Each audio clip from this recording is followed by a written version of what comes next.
어서 오십시오. 안녕하세요. 네. 모두 몇 명이 왔었죠, 그때? 84명 정도가 심사를 마친 분들인데요. 사실 484. 네, 중간에 돌아가신 분들도 있어서 전체 왔던 분들은 한 500여 명 정도로 알고 있습니다. 근데 484명이 심사를 신청했고 예. 결과는요? 결과는 484명, 심사가 완료된 게 484명이고요. 네네. 그래서 그 중에서 2명 정도가 난민 인정을 받았고, 나머지 한 400여 명 정도는 인도적 체류라고 하는 주로 전쟁이 종료될 때까지는 한국에 있을 수 있다라고 하는 그런 보충적인 제도로 지위를 얻었고요. 예. 나머지 분들은 좀 아예 아무것도 지위를 얻지 못한 분도 한 40-50명 정도 있습니다. 예. 거의 대부분이 그래도 인도적 체류의 자격을 인정받은 거군요. 네, 인도 체류 지위를 받긴 받은 건데 한국에 사실 인도적 체류 지위가 사실 쫓아내지 않는다는 것뿐이지 사실 별로 보장되어 있는 것들이 거의 없어서 한국에서 체류하기가 쉽지 않거든요. 네. 취업 허가 말고는 해줄 수 있는 것들이 없기 때문에 의료보험이라던가 아니면 교육이라던가 여러 가지 장벽이 많습니다. 예. 가족들을 데리고 올 수 없다라든가 예. 그래서 사실 좀 저희가 보기에는 아쉬운 면들이 사실 많았던 거죠. 그래도 취업은 가능하군요. 예, 그렇습니다. 난민 인정이 딱 2명밖에 안 됐어요. 네, 맞습니다. 그 이유는 왜 그래요? 저희가 보기에는 정부가 고민을 많이 하다가 약간 숫자 게임을 한 게 아닌가라는 생각이 듭니다. 작년에 청와대 청원 발표 이후에 차관 발표나 장관 발표도 그 답변할 때도 그랬던 것 같은데 초기에 한 70만 명 청원이라든가 이렇게 엄정한 게 한국이 난민 심사를 해야 된다라는 강경한 목소리가 나오다 보니까 거기에 좀 대응하는 듯한 심사 결과 발표를 좀 했었거든요. 사실 2명은 좀 이미 언론에 알려졌지만 기자 출신이었고 네. 그러니까 언론인으로서 했던 증거라든가 이런 게 좀 많이 남아있는 분이셨는데 예. 사실 조금 더 내용을 확대해서 난민이 범위에 해당되는가를 하면 484명이 사실 크게 다르지 않거든요. 네. 그러면 네. 이제 주게 되면 다 줘야 되고 아니면 몇 명만 주게 되고 이러다 보니까 그 선을 정하다가 최소한 보수적으로 잡아서 좀 국민들의 반발을 잠재우고 약간 엄정한 심사를 하고 있다라는 네. 모습을 좀 보여주려고 했던 게 아닌가 생각하고 있습니다. 그 난민 인정의 기준이 네. 제가 좀 내용을 뜯어보면 네. 정치적이나 뭐 종교적이나 이래서 돌아가면 분명히 박해를 받을 것이 명백한 네. 뭐 이제 이런 경우로 한정이 돼 있는데 네. 지금 예멘 같은 경우 이제 내전이 벌어지고 있는 거 예, 아닙니까? 그렇죠. 그런 내전, 전쟁으로 인한 난민이 제일 많잖아요. 전 세계적으로. 그렇죠. 그 전 세계적으로 전쟁을 피해 도망친 모든 분들을 다 난민으로 인정하기가 부담스러우니까 네. 그 전쟁으로 인해서 그 전쟁을 피해서 나온 분들은 대부분 그냥 인도적 체류 네. 이렇게 된 거 아니에요? 예, 정부가 약간 그런 식의 판단을 하고 있는 건 맞고요. 그렇죠. 근데 심사를 조금 더 엄밀하게 하다 보면 전쟁을 피해서 피해오긴 했는데 알고 보니까 이분은 자세히 심사를 해보면 정치적인 문제가 있구나. 예. 심사를 해보니까 부족적 갈등도 있고 알고 보니까 인종적인 문제도 있구나. 예. 라고 해서 사실 난민 협약에 다 포함될 수 있는 사람들도 많은데 말씀하신 것처럼 너무 다 해버리면 부담스러울 수 있으니까 심사가 너무 엄밀하게 하거나 너무 깊이 물어보거나 이렇게 하지 않고 네. 이 정도에서 아마 봉합을 해보려고 했던 것 같습니다. 네. 그분들 인도적 체류 허가 받으신 분들 또 그 2명 난민 인정 받은 분들 네. 어떻게 지내고 있습니까? 저희가 그 질문들을 가장 많이 궁금해하시는 것 같아요. 한국에서 예를 들어 난민들은 어디에 있냐, 예를 들어서 캠프가 있는 것이냐부터 시작해서 예. 그런 질문들이 많은 시청자분들이나 애청자분 다 예. 궁금해하시는데 예. 이렇게 답변할 수 있는 게 맞는 것 같아요. 한국 사람들하고 똑같이 살고 있습니다. 네. 그러니까 다 흩어져서 각자 일자리를 얻어서 일을 하고 자기가 일한 돈으로 갑자기 생계를 해결하고 일자리를 해결하고 공부를 어떻게 할까 고민하고 가족들을 어떻게 만날까 고민하고 가지고 있는 돈들 중에 예멘 분들 같은 경우는 전쟁터에 아직 있기 때문에 가족들이 정말 극빈한 상태나 위험한 상태에 있거든요. 네. 그럼 여기서 거의 돈을 얼마 못 벌어도 버는 걸 또 송금을 해서 가족들한테 어떻게 생활비로 보낸다든가 이런 일도 하면서 전국에서 흩어져서 지내고 있습니다. 조금 집단적으로 어디 계신 데는 없어요? 어떤 이제 전라도 쪽에 이미 언론에도 보도된 적이 있는데 조선소에서 한 100명 정도를 한꺼번에 채용하신 데가 있어요. 사실 그 경위는 제가 사장님이라든가 그 맥락은 잘 듣지 못했지만 예. 거기서 기숙사에서 많이 계신 분들이 있고요. 네. 그렇지 않은 분들은 서울 쪽에 이태원이라든가 예. 아니면 다양한 곳에 주로 한국 사람들도 예를 들어서 LA에 미국 가면 모여 살듯이 예멘 난민들도 마찬가지인데 자기네 나라 사람들이라든가 친척들이 있어야 말이 좀 통하는 그렇죠. 사람들끼리 그렇죠. 같이 머물러 살고 있는 곳들이 많고요.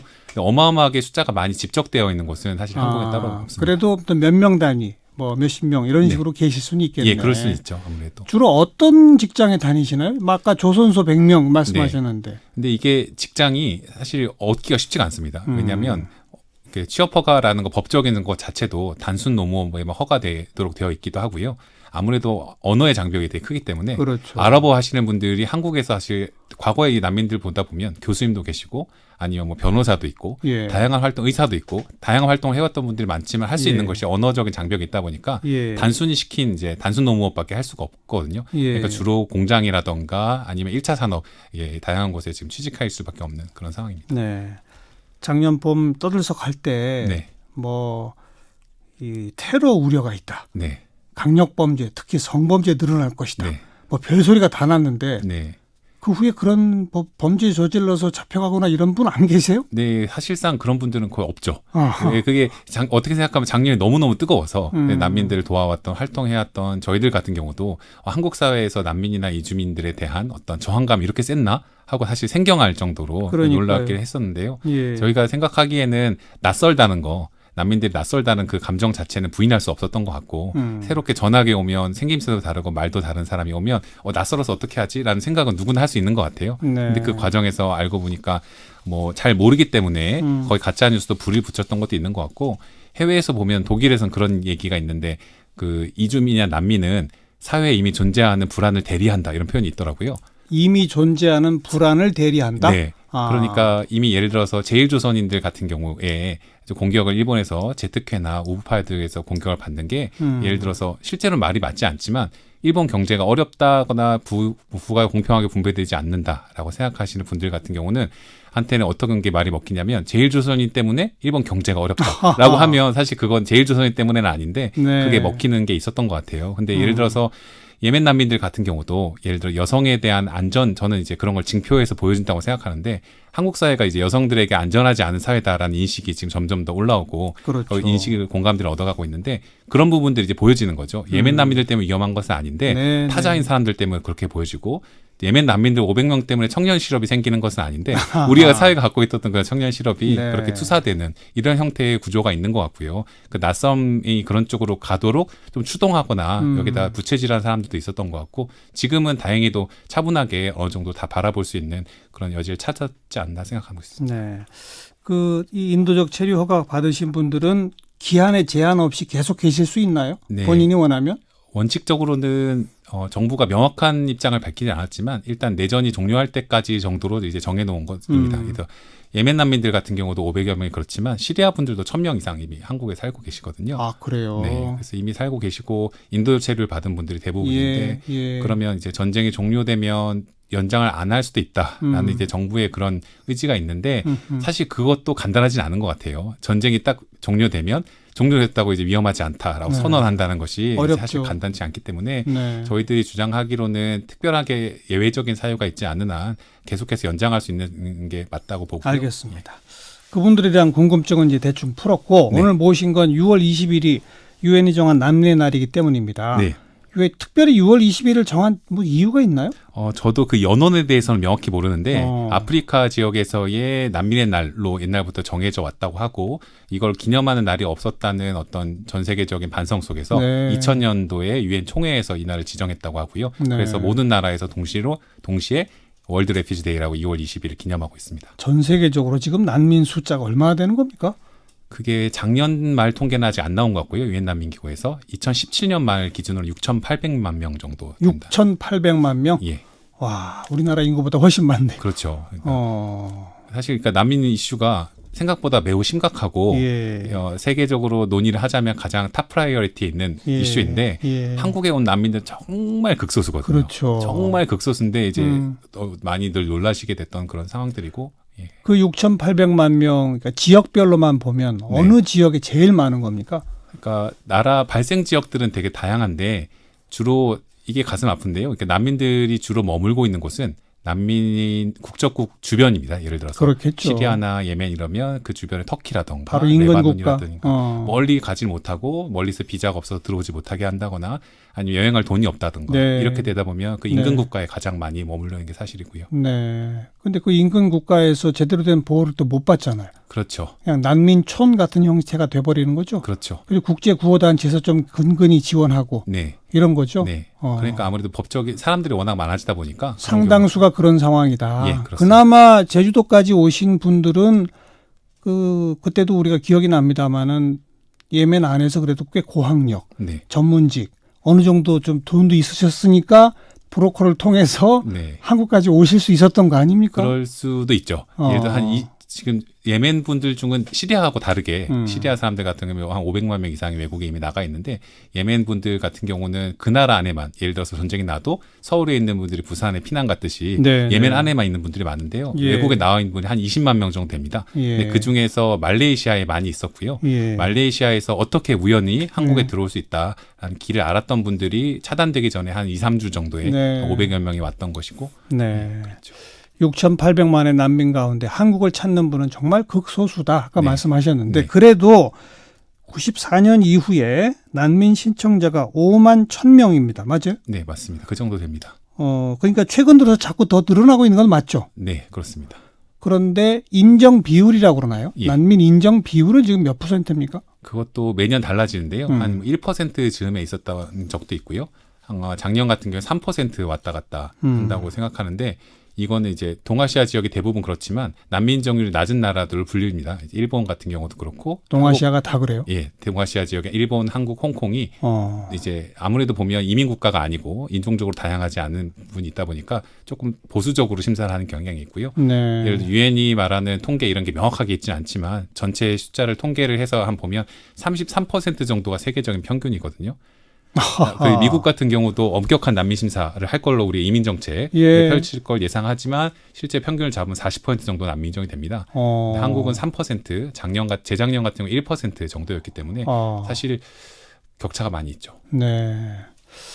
최근 들어 쭉 늘어나는 이유는 또 뭐예요? 이 정도로 인정이 안 된다는 걸 알 거 아니에요. 네. 근데도 오시는 거는 그러니까 그 뭐 다양한 이제 변수들이 있는 것 같아요. 정부에서 해석하는 주로 통계로는 한국이 난민법이 2013년에 통과가 됐으니까 그렇죠. 약간 제도가 안비되었으니까 여기서 체류를 몇 년이라도 더 할 수 있을 이익을 얻으려고 하는 분들이 예. 많이 신청한다라는 게 정부의 해석이고요. 예. 근데 저희들이 전반적으로 보는 것은 이게 일본 같은 경우도 똑같이 늘어나고 있거든요, 비율이. 예. 근데 한국이 난민 신청자가 증가하는 비율의 통계나 일본이 증가하는 통계나 세계적으로 지금 인원이 증가하고 있는 통계, 지금 예를 들어서 전 세계에서 7천만 명 가까이 된다고 말씀드렸는데 이게 2차 세계대전 이후에 가장 높은 수치거든요. 네, 네. 그러니까 이게 비슷한 형태로 늘어나고 있기 때문에 비슷비슷하다. 네, 저희가 보기에는 세계 국지적인 분쟁이 종료가 안 되고 알겠어요. 이런 상황들이 영향을 그러니까 미치는 게 아니라 특별히 한국, 일본을 새삼스럽게 많이 찾는다 이건 아니고 네. 전 세계적으로 난민 발생이 늘어나는 정도, 네, 그 정도로 그 정도로 그냥 더 찾고 있다. 예, 그런 그렇습니다. 얘기인데 인정 비율은 우리가 거의 일본 세계 꼴찌 수준이다. 네, 거의 세계에서 가장 유명한 수준입니다.